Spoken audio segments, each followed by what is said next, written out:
Paguet ton coup, bon Dieu. Paguet ton coup, bon Dieu. Oh, oh, Oh, pague ton coup, bon Dieu.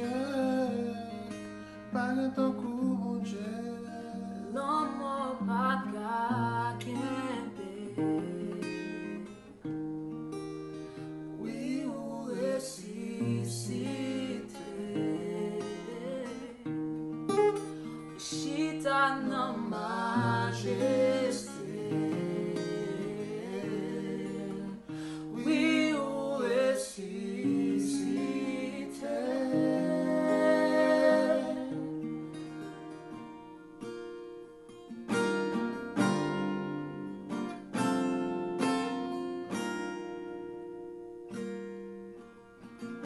Tu étais là dès la création, Fils unique du Dieu très haut. Les mystères de ta gloire révélés en toi, Christ, notre Seigneur. Oh, ce nom est si merveilleux. Oh, ce nom est si merveilleux, le nom de Jésus-Christ, mon roi. Oh, ce nom est si merveilleux, sa beauté sans pareil. Oh, ce nom est si merveilleux, le nom de Jésus.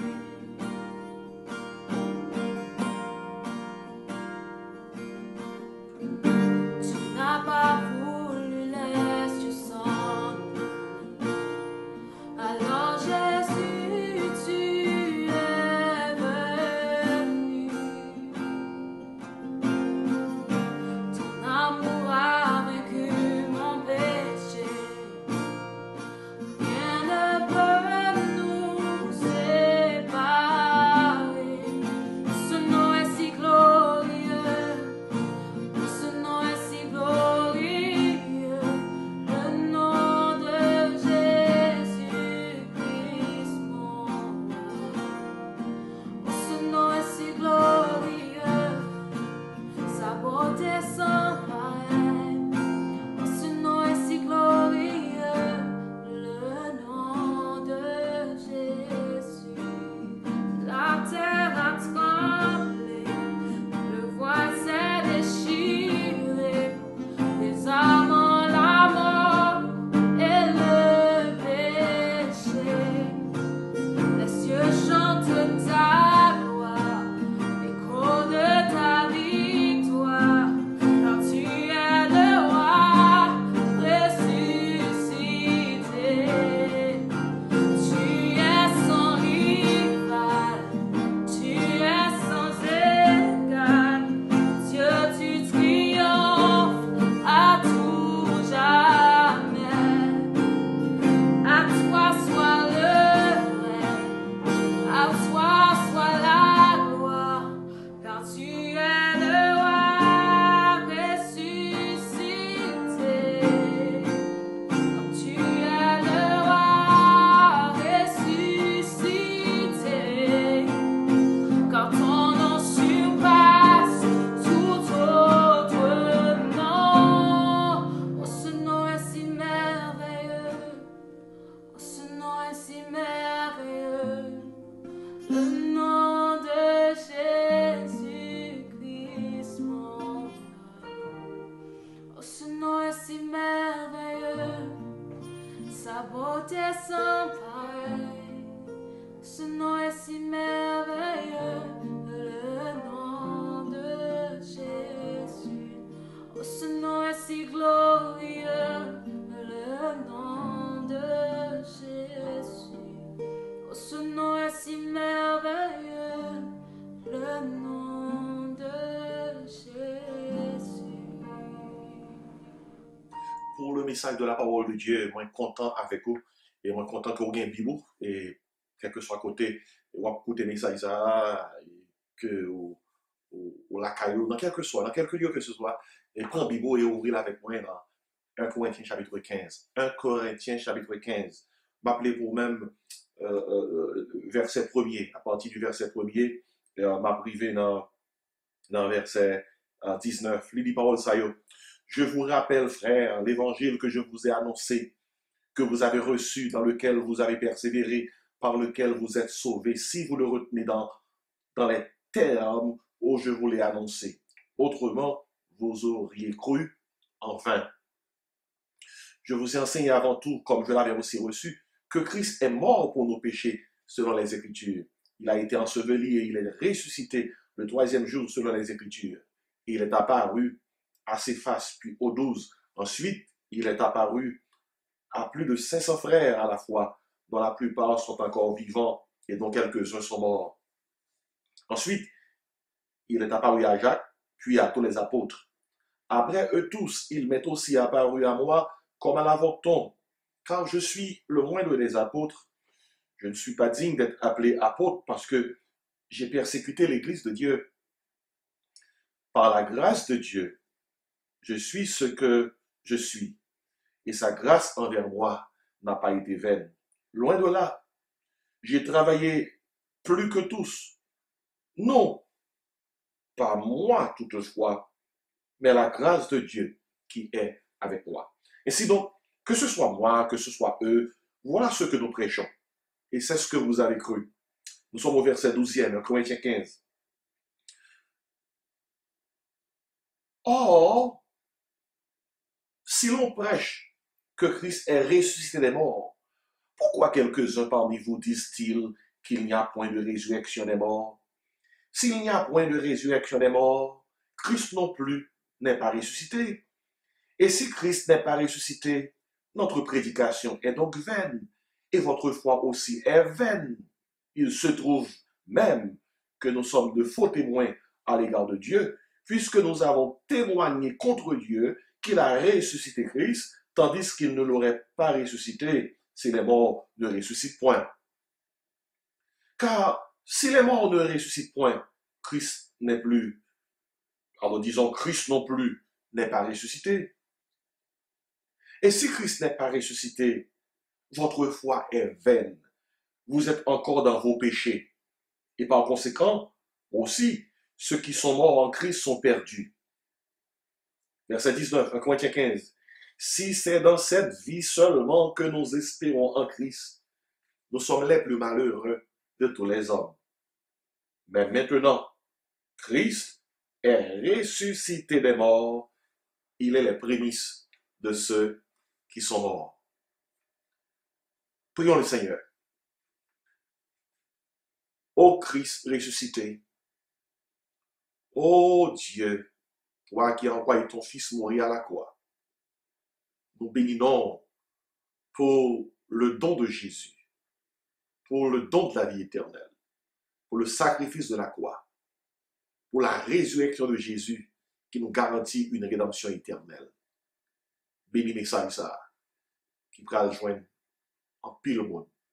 Et fais que ton Saint-Esprit capable de toucher les cœurs pour que la puissance de la résurrection capable de changer nous et ban nous une espérance vivante.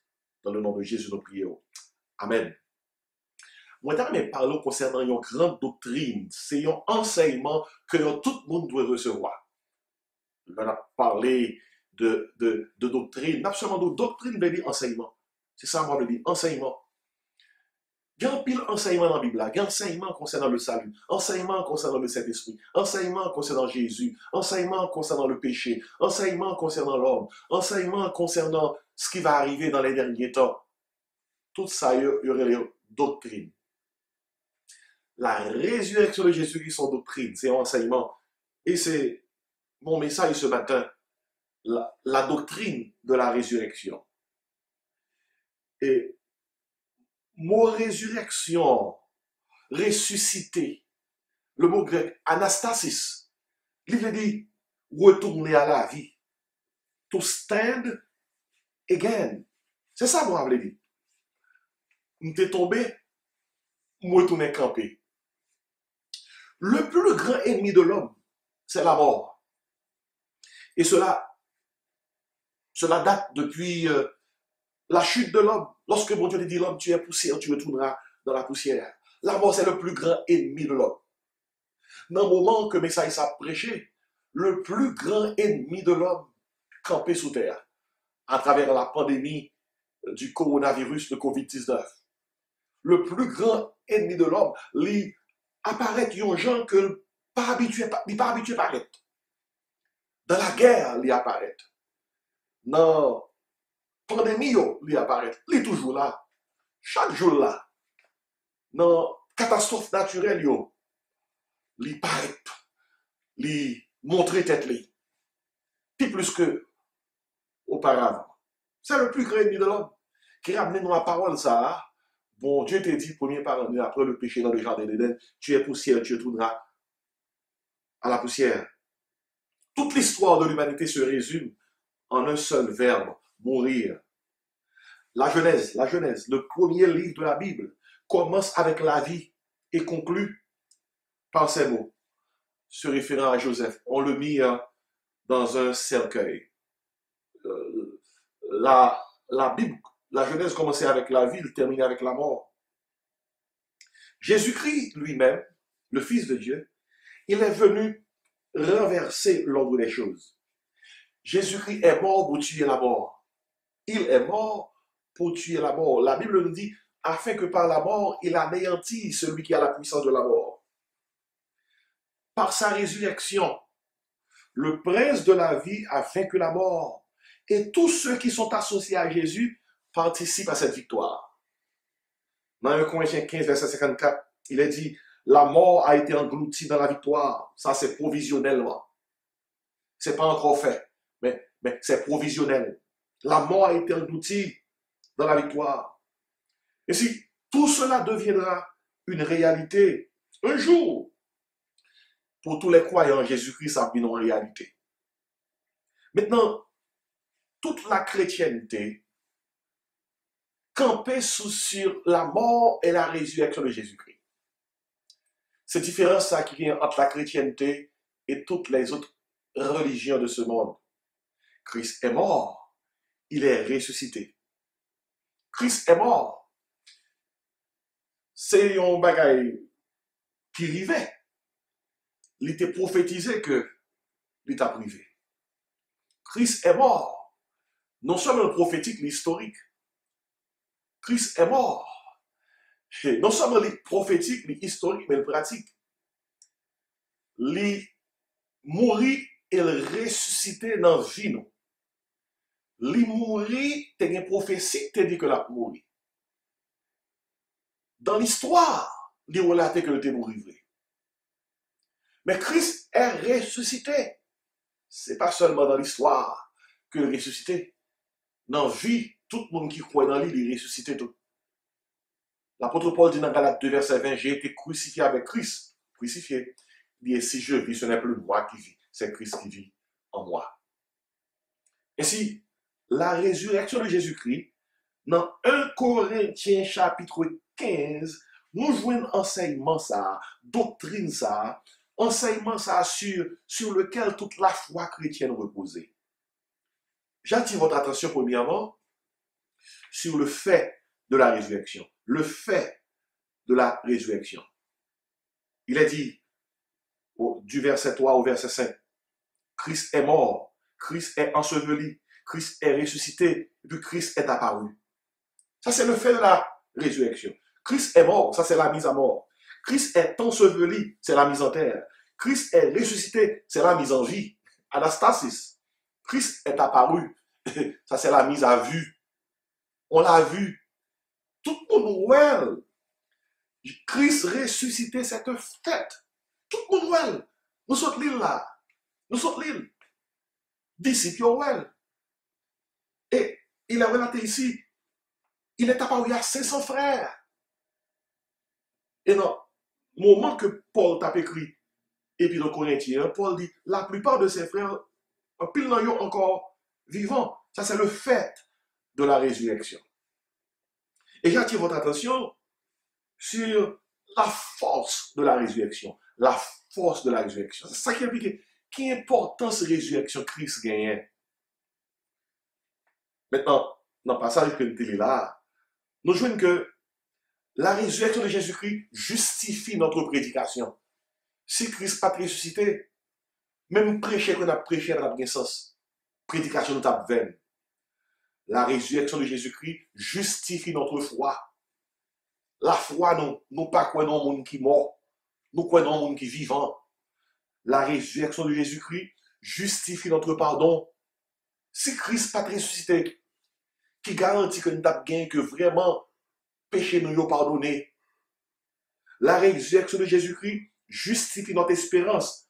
Au verset 19e, il dit, si c'est dans cette vie seulement que nous espérons en Christ, nous sommes les plus malheureux de tous les hommes. Ça qui est impliqué, c'est parce que Christ vivant qui fait que nous avons une espérance vivante. Jean dit, moi qu'on est le vivant, et me compter sous deux mains. Et si c'est la force de la résurrection. En pile fois dans l'église, nous crions, vive le nom de Jésus, vive le sang de Jésus. Nos besoins commencent à crier tout, vive la résurrection de Jésus. Parce que l'apôtre Paul a dit, dans ce passage, Christ est mort, mais bien plus, il est ressuscité. Il est ressuscité. Ce n'est pas dans le passage, ça a seulement une importance résurrection, mais dans d'autres passages. Dans Romains chapitre 8, l'on mettait là avec 1 Corinthiens 15, l'apôtre Paul dit Christ est mort et bien plus, il est ressuscité. Et c'est, sans la résurrection de Jésus-Christ, sa mort n'est pas validée. Parce que résurrection là, il baille force à la mort là.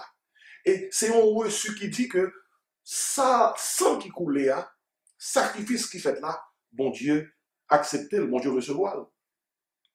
Les grandes religions peuvent promettre, mais elles ne peuvent pas faire leurs preuves sur les questions d'éternité, de félicité, d'immortalité. Toute grande religion de ce monde, que c'est l'hindouisme, l'islam, que c'est le bouddhisme, ils sont capables de promettre mon empile bagaille, mais ils ne sont pas capables de prononcer sur ces grandes questions. L'éternité, la félicité éternelle, l'immortalité. C'est seule la chrétienté qui va répondre à ces questions. Et si je viens de noter pour vous, mes chers amis, le fait de la résurrection, la force de la résurrection. Pour quelle raison qu'on est dans la chrétienté, nous fêtons la résurrection de Jésus-Christ? C'est parce que toute notre foi repose sur un rédempteur, un sauveur vivant. Notre justification, notre prédication, notre foi, notre pardon, notre espérance repose sur la résurrection de Jésus-Christ. J'attire votre attention sur le fait que la résurrection est tellement importante. Pour nous sauver, il faut qu'on croie que Jésus-Christ est ressuscité des morts. Ça, c'est le troisième point à notre message. C'est la foi en la résurrection. La foi en la résurrection. Pour être sauvé, il faut croire en la résurrection. Dans l'épître de Paul aux Romains, chapitre 10, versets 9 et 10, nous lisons ce qui suit. Si tu confesses de ta bouche le Seigneur Jésus, et puis il dit, si tu crois en ton cœur que Dieu l'a ressuscité des morts, tu seras sauvé. Ou elle dit, pour sauver, il faut croire que Jésus-Christ est le Fils de Dieu, qui était venu sous terre, qui mourit pour pécher nous, et puis qui ressuscité des morts. L'évangile, il y a un chapitre, ça la donne. Dans l'évangile, premier chapitre là, c'est Christ est venu. Deuxième chapitre là, c'est Christ est mort. Troisième chapitre là, c'est Christ est ressuscité. Quatrième chapitre là, c'est Christ est monté. Et le dernier chapitre de l'évangile, c'est Christ revient. Et c'est pour être sauvé, il faut croire en la résurrection. C'est la foi en la résurrection. Pour être consacré au Seigneur, il faut expérimenter la résurrection. Écoutez bien, lorsque on recevra Jésus-Christ comme Seigneur et Sauveur, la puissance de la résurrection est entrée dans nous. Voilà pourquoi dans Colossiens chapitre 3, versets 1 à 3, il a dit, Si donc vous êtes ressuscité avec Christ, cherchez les choses d'en haut où Christ est assis à la droite de Dieu. Waouh! Si donc vous êtes ressuscité avec Christ, ça implique. L'homme recevoir Jésus-Christ comme Seigneur et Sauveur. Dans le moment qu'on recevra là, gagnons expérience, gagnons travail qui fait dans l'invisible, que ou pas même constater et observer. Qui s'acrivait dans le moment ça? Christ place au dans lit à la croix. Ça qui impliquait le mourir sous croix pour mourir avec lui. Deuxièmement, Christ place au dans lit le ressuscité. Ça qui impliquait lorsque le était ressuscité ou ressuscité tout. La vie Christ dans nous-mêmes. C'est ça, ça veut dire, là, on apprend Jésus qui comme sauveur du Seigneur Jésus. Moi, accepter de mourir dans la place, moi, ou ressusciter dans la place, moi. C'est ça, ça veut dire, lorsque Paul dit comme ça, j'ai été crucifié avec Christ dans Galates 2, verset 20. Pour nous sauver, il faut croire que l'amour Christ, ça c'est pour vous le tailler. Christ pas mourir pour tête lui, Christ pas de péché. Pour le mourir pour péché ça, Christ mourir pour péché, pas péché ou. Pour gagner le salut, il faut qu'on croie dans l'amour ça, pour dire, m'accepter que le t'es mourir dans la place. Il faut qu'on croie dans la résurrection ça, m'accepter que le t'es ressuscité dans la place. L'apôtre Paul dit, si je vis, ce n'est plus moi qui vis, c'est Christ qui vit en moi. Et bien, ça dit, et si je vis maintenant dans la chair, il dit, je vis par la foi au Fils de Dieu qui m'a aimé et qui s'est livré lui-même pour moi. Ça, c'est la foi en la résurrection. Et si, dans Colossiens 3, verset 1 il dit comme ça, si donc vous êtes ressuscité avec Christ, cherchez les choses d'en haut, où Christ est assis à la droite de Dieu. Il dit, affectionnez-vous aux choses d'en haut et non à celles qui sont sur la terre. Il dit, car vous êtes morts et votre vie est cachée avec Christ en Dieu. Et puis il dit, quand Christ, votre vie paraîtra, alors vous paraîtrez aussi avec lui dans la gloire. Et si la foi en la résurrection de Jésus-Christ, c'est une expérience qui nous donne une nouvelle direction. C'est une expérience qui nous donne une nouvelle affection. C'est une expérience qui nous donne une nouvelle protection. Et c'est une expérience qui nous donne une nouvelle position. M'attire l'attention sur le fait de la résurrection, sur la force de la résurrection, sur la foi en la résurrection. M'attire l'attention sur le fuit de la résurrection. Résurrection Christ là, qui fuit que le bail. La résurrection de Jésus-Christ est une source d'espérance. Non seulement espérance dans cette vie, mais espérance dans la vie à venir. Moun qui croit dans Jésus-Christ, moun qui croit dans la mort et dans la résurrection de Jésus-Christ, non seulement on a espérance dans la vie, ça, mais on a espérance dans la vie à venir. Une plus grande peur qu'on a, c'est lorsque on vit avec espérance dans la vie, ça, mais pas espérance dans la vie à venir. Et si la résurrection de Jésus-Christ est une source d'espérance. Deuxièmement, nous voyons que la résurrection de Jésus-Christ est une source d'assurance. Est une source d'assurance. Nous témoignons que c'est une source d'espérance dans verset 19, dans le Corinthiens 15, parce que dit comme ça, si c'est dans cette vie seulement que nous espérons en Christ, nous sommes les plus malheureux de tous les hommes. Et si sa résurrection est une source d'espérance. Mais nous doutons que sa résurrection est une source d'assurance. Parce que au verset 22, verset 24, il montre que avec la résurrection de Jésus-Christ, nous avons l'assurance de la vie éternelle. Nous avons l'assurance du royaume de Dieu. Ça, c'est quoi l'assurance? L'assurance de la vie éternelle, l'assurance du royaume de Dieu. Nous connaissons que la vie divine est en nous. Nous connaissons que nous sommes dans le royaume de Dieu. Le royaume de Dieu demeure en nous. Non seulement la résurrection de Jésus-Christ est une source d'espérance, non seulement la résurrection de Jésus-Christ est une source d'assurance, mais la résurrection de Jésus-Christ est une source de réjouissance. Est une source de réjouissance. Parce que Jésus-Christ est ressuscité, l'immortalité est possible. L'immortalité est possible. Jésus-Christ a renversé l'ordre des choses. Parole que Adam et Ève tendaient à la suite du péché, c'est tu es poussière, tu retourneras à la poussière. Mais nous apprenons, grâce à la résurrection de Jésus-Christ, la mort a été engloutie dans la vie. C'est ça nous dit lui, dans verset 9 Corinthiens 15. Le nous lit verset 51, par exemple, il dit, nous ne mourrons pas tous, mais tous nous serons changés. Et si l'immortalité est possible, grâce à la résurrection de Jésus-Christ, l'incorruptibilité est possible grâce à la résurrection de Jésus-Christ. La victoire sur la mort est possible grâce à la résurrection de Jésus-Christ. Ça, c'est le fruit de la résurrection. Christ ressuscité. C'est sous espérance, non. C'est sous assurance, non. C'est sous réjouissance, non. L'on a fêté la résurrection de Jésus-Christ. Nous fêter ça, nous relais la Pâque. La Pâque. Pâque. Yon fête juive. Qui était une Pâque juive. Lorsque tu appelé c'est l'Égypte. Et faites ça lorsque Christ, l'agneau de Dieu, vini. Il mourit pour pécher, non? Et il ressuscité. Faites ça ton fête chrétienne. En Égypte, c'était lorsque Israël a quitté l'Égypte. Bon Dieu était passé là pour chaque famille, prend un agneau, tuez-le, prend ça agneau, passez-le sous tête porte là et deux bords porte là. Et manger agneau ça avec des herbes amères. Une fois que nous marquons Caïnon, lorsque Ange Lamois passé sur l'Égypte pour tuer les premiers-nés, tout caille qui marquait avec sang à épargner.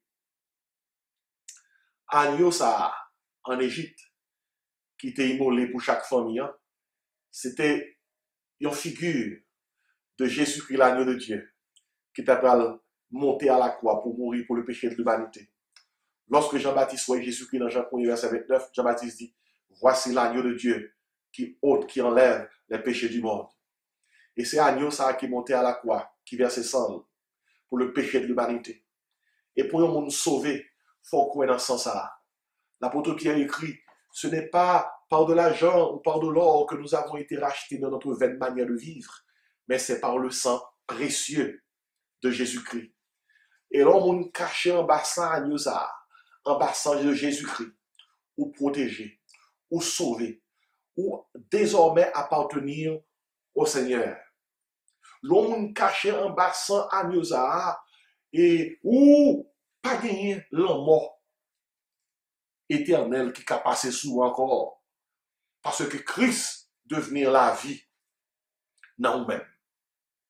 Et si, dans la doctrine de résurrection, nous jouons le fait de la résurrection. Christ ressuscité vrai. Nous jouons la force de la résurrection. L'important en pile pour foi chrétienne, non. Nous jouons la foi en la résurrection. Oh, il faut croire que Christ ressuscité pour qu'à sauver. Et nous jouons le fruit de la résurrection. C'est l'équipe sous espérance, non. C'est sous assurance, non. C'est sous réjouissance, non. L'heure était crucifié Jésus-Christ, il a pensé qu'il était fini avec elle. Somme 118 était prophétisé que pas un monde qui n'a fini avec elle. Somme 118 dit, la pierre qu'ont rejeté ceux qui bâtissaient est devenue la principale de l'angle. Il dit, c'est de l'Éternel que cela est venu. L'heure était rejeté Christ, il aurait tiré pierre de l'angle là, dans la muraille là, ce sont des figures, eh bien, ils joignent que 3 jours après, le premier jour de la semaine, dimanche matin, pierre là, rocher les siècles là, tourné dans la muraille là. Et puis il dit comme ça, c'est de l'Éternel que cela est venu. Ça fait référence à sa résurrection. C'est un prodige à nos yeux. Et puis il dit, c'est ici la journée que l'Éternel a faite, qu'elle soit pour nous un sujet d'allégresse et de joie. Oh! La journée que l'Éternel a faite, c'est la journée de la résurrection de Jésus-Christ. Chaque fois que petit bon Dieu réunit pour célébrer Jésus, pour prier, pour faire l'orange pour Seigneur Noir, c'est fêter la résurrection de Jésus-Christ. Somme 24. Son somme de célébration de cette résurrection. On somme prophétique. À la résurrection de Jésus-Christ, après sa mort, il est monté au ciel. Et au psaume 24, qui relate prophétiquement son ascension, c'était la joie. Nous imaginez lorsque Christ a quitté le ciel là, il a quitté la gloire pour venir sauver nous. Oh, quelle tristesse. Le Fils qui laisse la gloire du Père, la gloire divine, pour venir nous racheter, nous sauver. Mais là, la retourné, après avoir accompli cette grande mission, quelle joie! Quelle joie! Il a dit au psaume 24, porte élevez vos linteaux, élevez les portes éternelles, que le roi de gloire fasse son entrée. Quelle célébration! Il a dit, qui donc est ce roi de gloire? Et la réponse fut donnée, l'Éternel fort et puissant. L'Éternel puissant dans les combats. Quel combat? Le combat de la croix. Oh! Il a dit encore au psaume 24, porte, élevez vos linteaux, élevez les portes éternelles, que le roi de gloire fasse son entrée. La question fut posée, qui donc est ce roi de gloire? Et la réponse fut donnée, l'Éternel des armées. Voilà le roi de gloire. Dans dimanche résurrection, ça, on nous toutes crier la caille, nous porte, élevez vos linteaux, que le roi de gloire fasse son entrée. Que le roi de gloire fasse son entrée. Dans dimanche résurrection, ça, on tout ouvrir porte cœur, nous, dit porte, élevez vos linteaux, que le roi de gloire fasse son entrée. Sous la peur dans le cœur, sous la frayeur, si cœur troublé, cœur tourmenté, sous pas connaît qui ça pour faire, tellement soucieux, tellement inquiet, dit porte cœur, porte, élevez vos linteaux, élevez les portes éternelles, que le roi de gloire fasse et son entrée. Dans la soirée, le matin de la résurrection, disciples, t'es peur, ils étaient inquiets, ils étaient dans le côté de rencontrer avec Jésus-Christ régulièrement, les portes étant fermées, Jésus-Christ paraît côté de Jésus-Christ dit, la paix soit avec vous, la paix soit avec vous. Et parole là dit que les disciples furent dans la joie en voyant le Seigneur. Et si, dans le moment ça, demandons pour recevoir message ça, le fait de la résurrection, la force de la résurrection, la foi en la résurrection, le fruit de la résurrection. Que puissance résurrection Jésus-Christ touchait au moment ça. Que puissance résurrection de Jésus-Christ couvrait au moment ça. Que puissance résurrection Jésus-Christ bah ou renouveler espérance ou renouveler assurance ou renouveler réjouissance ou que puissance résurrection de Jésus-Christ fait que matin même, dans le moment ça, obtient des messages ça, ou capable de dire, haut et fort, c'est ici la journée que l'Éternel a faite. Qu'elle soit pour moi un sujet d'allégresse et de joie. Et quel que soit le moment difficile qu'on fait face, quelle que soit la difficulté qui en face, dit porte élevez vos linteaux, élevez les portes éternelles, que le roi de gloire fasse son entrée. Que mon Dieu bénisse, que mon Dieu couvre, et que tout le monde crie dans le moment ça, vive le sang de Jésus, vive le nom de Jésus, et vive la résurrection de Jésus-Christ.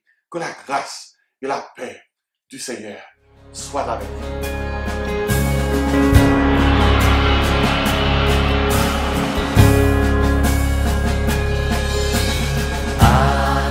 La gloire au ressuscité, à toi la victoire.